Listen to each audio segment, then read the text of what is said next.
దేశవ్యాప్తంగా కాంగ్రెస్ పార్టీకి దేశ ప్రజల్లో మరింత జనాదరణ పెరిగిందని, జరుగుతున్న కాశ్మీర్, హర్యానా ఎన్నికల ఫలితాలను బట్టి అర్థమవుతుందని ఏఐసీసీ సభ్యులు, కాంగ్రెస్ వర్కింగ్ కమిటీ సభ్యులు, మాజీ కేంద్ర మంత్రి ఎంఎం పల్లంరాజు పేర్కొన్నారు. భవిష్యత్తులో కాంగ్రెస్ పార్టీ అధికారంలోకి రావడం తథ్యమని ఆయన చెప్పారు. కాకినాడలోని జిల్లా కాంగ్రెస్ పార్టీ కార్యాలయంలో జిల్లా కాంగ్రెస్ పార్టీ అధ్యక్షులు మాదేపల్లి సత్యానందం, పార్టీ నగర అధ్యక్షులు చెక్కా నూకరాజులతో పాటు కాంగ్రెస్ పార్టీ రాష్ట్ర ఉపాధ్యక్షులుగా నియమితులైన మట్టా శివప్రసాద్, సత్యనారాయణ, పీసీసీ ప్రధాన కార్యదర్శిగా నియమితులైన మల్లిపూడి రాంబాబుల పదవీ బాధ్యతల స్వీకరణ మహోత్సవం అత్యంత ఘనంగా జరిగింది.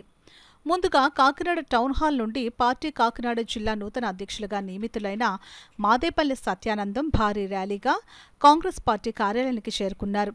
ఆయనకు పార్టీ సీనియర్ నాయకులు, సీడబ్ల్యూసీ సభ్యులు, మాజీ కేంద్ర మంత్రి ఎంఎం పల్లంరాజు ఘన స్వాగతం పలికారు. అనంతరం పార్టీ జిల్లా అధ్యక్షులు డాక్టర్ పాండురంగారావు అధ్యక్షతన జరిగిన కార్యక్రమంలో ముఖ్య అతిథులుగా మాజీ కేంద్ర మంత్రి ఎంఎం పల్లంరాజు పాల్గొనగా, విశిష్ట అతిథులుగా పార్టీ రాష్ట్ర అధికార ప్రతినిధి మస్తాన్ వల్లి, పార్టీ జిల్లా ఇన్ఛార్జ్ సురేష్లు పాల్గొన్నారు. ఈ సందర్భంగా పార్టీ రాష్ట్ర అధికార ప్రతినిధి మస్తాన్ వల్లి మాట్లాడుతూ, రాష్ట్రంలో పార్టీని బలోపేతం చేసే దిశగా పార్టీ అధ్యక్షురాలు షర్మిల ఎంతో కృషి చేస్తున్నారని అన్నారు.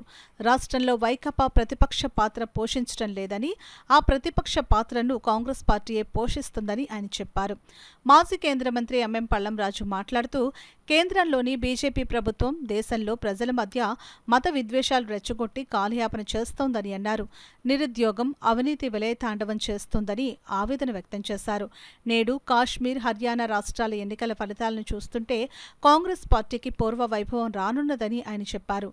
అనంతరం నూతన కమిటీ సభ్యులతో డాక్టర్ పాండురంగారావు ప్రమాణ స్వీకారం చేయించారు. ఈ సందర్భంగా పార్టీ నూతన జిల్లా అధ్యక్షులుగా ప్రమాణ స్వీకారం చేసిన మాదేపల్లి సత్యానందం, పార్టీ కాకినాడ సిటీ నూతన అధ్యక్షులు చెక్కా నూకరాజులు మాట్లాడుతూ, అందరి సహకారంతో పార్టీని బలోపేతం చేసేందుకు కృషి చేస్తున్నామని అన్నారు. ఈ కార్యక్రమంలో కాంగ్రెస్ పార్టీ నాయకులు టీకే విశ్వేశ్వర్రెడ్డి, దాట్ల గాంధీరాజు, తాళూరిరాజు, లలిత, ధనకోటి, మార్టిన్, బండారు జయప్రకాష్, పోలిశెట్టి శ్రీను, పేర సురేష్, శివగణేష్, సత్యనారాయణ, పిల్లి సత్యలక్ష్మి, తుమ్మల దొరబాబు, ఐతాబత్తుల సుభాషిణి, కామన ప్రభాకర్రావు, పబ్బనేడు కృష్ణ పెద్ద సంఖ్యలో పార్టీ నాయకులు, కార్యకర్తలు పాల్గొన్నారు. పెట్టుబడి ఎక్కడా కూడా కొత్త నిర్మాణాలు రాలేదు, కొత్త పెట్టుబడులు రాలేదు. ఈ విధంగా పరిపాలన ఇది బ్యాలెన్స్గా చేయాలి. మన రాష్ట్రానికి భవిష్యత్తు ఉండాలి అంటే మనకి రాజశేఖర రెడ్డి గారి పరిపాలన అది రావాలంటే దానికి సరైన అర్హులు షర్మిలమ్మ గారు. ఒక పట్టుదలతో పనిచేస్తున్న నాయకురాలు. మొన్న ఏ పట్టుదలతో వెళ్ళి మన వైజాగ్ స్టీల్ ప్లాంట్ గురించి కృషి చేస్తాం మనం అంతా చూసాం. ఒక పట్టుదల ఉంది ఆవిడ. రాజశేఖర రెడ్డి గారు ముద్దు పెట్టారు. అదే పట్టుదల కూడా ఆవిడలో ఉంది. ఆవిడ చాలా దొరుకుతుంది. మేము రాష్ట్ర ఎలక్షన్ ముందు మేనిఫెస్టో గురించి మాట్లాడుతుంటే అన్న చెప్పింది, అన్న మా తండ్రి గారు ఇది జలయజ్ఞం చేశారు, నాకు జలయజ్ఞం 2 చేయాలనే కోరిక ఉంది. అంటే రైతులు ఆదుకోవడానికి ఈ కెనాల్స్, రైతులు ఆదుకునే పథకాలు చేయాలనే దృష్టి నాకుంది, ఆ కోరిక నాకుంది. టైంలో మనం అది మళ్ళీ మేనిఫెస్టోకి వెళ్దాం. మాట్లాడేటటువంటి ధైర్యం చంద్రబాబు నాయుడు చేయడం ఇవాళ ఉన్నటువంటి ఇంతకుముందు ముఖ్యమంత్రిగా ఉన్నటువంటి జగన్మోహన్ రెడ్డి గారు కూడా చేయడు.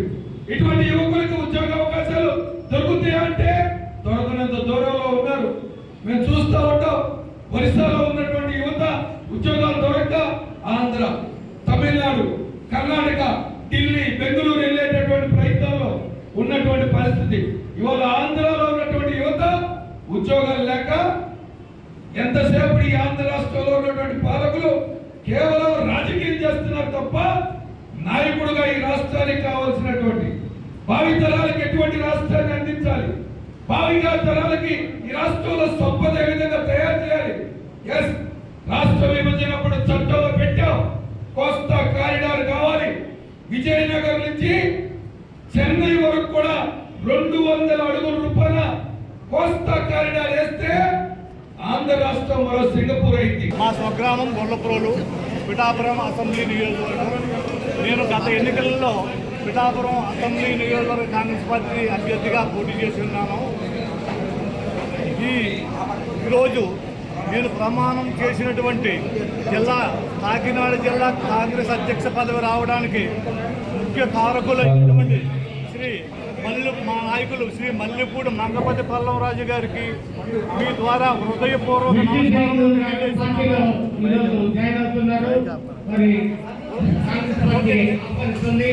ఈ బిల్డింగులకు సంబంధించిన చరిత్ర అంతయో మా నాయకులు పల్లవరాజు గారు చెప్పి ఉన్నారు.